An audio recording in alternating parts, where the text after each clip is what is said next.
இது என் பொண்ணு இனியா, அது என் மூத்த பையன் செடியன். வணக்கம்ப்பா. இவங்க இனியா செடியனோட அம்மா பாக்யலட்சுமி. வணக்கம் மேடம்.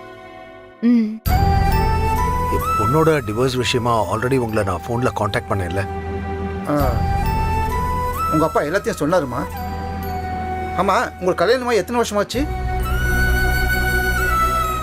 வருஷ கணக்கெல்லாம் இல்ல சார், 2 மாசம்தான் ஆச்சு. புரியுது மேடம். கல்யாணம் அப்புறம் இமீடியட்டா டிவோர்ஸ்னா கொஞ்சம் கஷ்டமா தான் இருக்கும். இப்போவே டிவோர்ஸ் ப்ராசஸ் ஆரம்பிக்க வேண்டாம், கொஞ்ச நாள் போகட்டும் தான் நாங்களும் நினைச்சோம். ஆனா நிதிஷ் சைட்ல இருந்து ரொம்ப தொந்தரவு கொடுக்கறாங்க சார். இந்த ரிலேஷன்ஷிப்ல இருந்து இவ வெளியில வந்துட்டா கொஞ்சம் நிம்மதியா இருக்கலான்னு தான் நாங்க உங்களை பார்க்க வந்திருக்கோம்.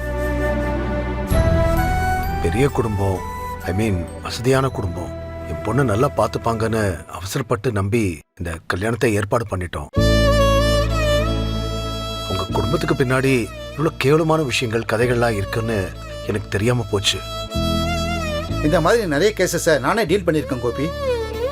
கல்யாணம் எல்லாம் 1க்கு 10 தடவை நல்லா விசாரிச்சு ரொம்ப ஜாக்கிரதையா பண்ணி வைக்கணும். சார், ஒரே ஒரு நிமிஷம் சார். டிவோர்ஸ் ஈஸியா கிடைச்சிரும்ல? மியூச்சுவல் டிவோர்ஸ்னா ஈஸியா கிடைச்சிடும்பா. ஆனா அதுக்கு இங்க வழி இல்லையே.